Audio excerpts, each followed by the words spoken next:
President John Dramani Mahama has stated that Ghana's Human Sexual Rights and Family Values LGBTQ bill still has several constitutional processes to undergo before it can become law, emphasizing that the president has multiple options available once the legislation reaches his desk. Speaking during an engagement at Chatham House in London, he explained that after Parliament passes a bill, it must be carefully reviewed before presidential assent is considered. According to him, the president's legal advisors and the Attorney General would examine the legislation to ensure all legal and procedural requirements have been met, particularly because the bill was introduced as a private member's bill rather than a government-sponsored bill. He further explained that the president could also seek the advice of the Council of State if concerns arise.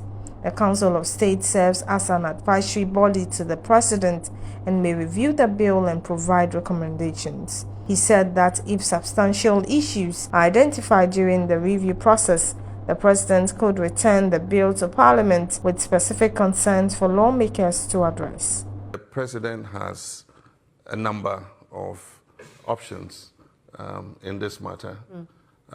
It must come for assent, and so once the president gets it, you go through it because you are not part of the discussion in Parliament. And so the legal representative, the legal counsel in the presidency and the Attorney General would sit on it because it was a private member's motion. Right. This was not a government bill. And so we'll look at it and make sure that everything is in order before the president is advised to assent. The president has another option if there are some things that he thinks are a problem. He can refer to the Council of State for advice. The Council of State is an advisory body to the president, and so they'll take a look at it, and then they will advise the president. And if there are issues, substantial issues that are raised, the president would return the bill to Parliament, indicating exactly what the issues are. And so there's still quite a while to go before that bill becomes law.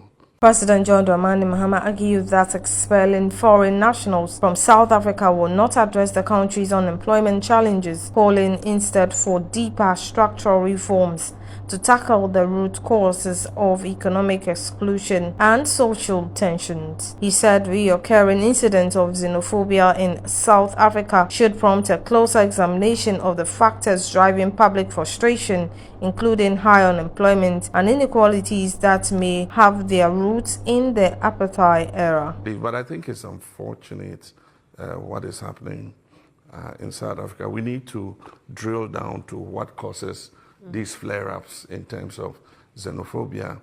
I think that there might be some structural issues in there that are a carryover of the apartheid era.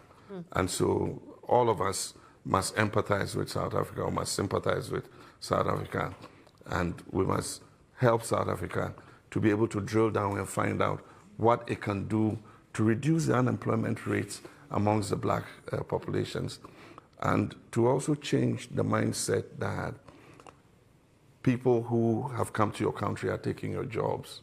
You know, really, let all the Africans leave. After the last fellow African leaves, is it going to change unemployment among blacks in South Africa?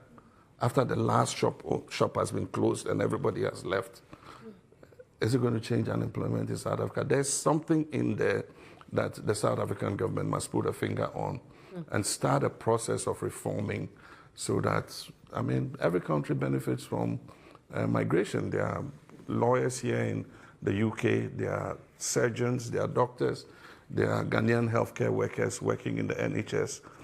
In Ghana, we have fellow Africans working in Ghana. There are South Africans, there are Sudanese, there are, Nigerians, and everybody brings some advantage. They either bring their knowledge or they bring investments. And I think we should get over this fear of, foreigners coming into our countries.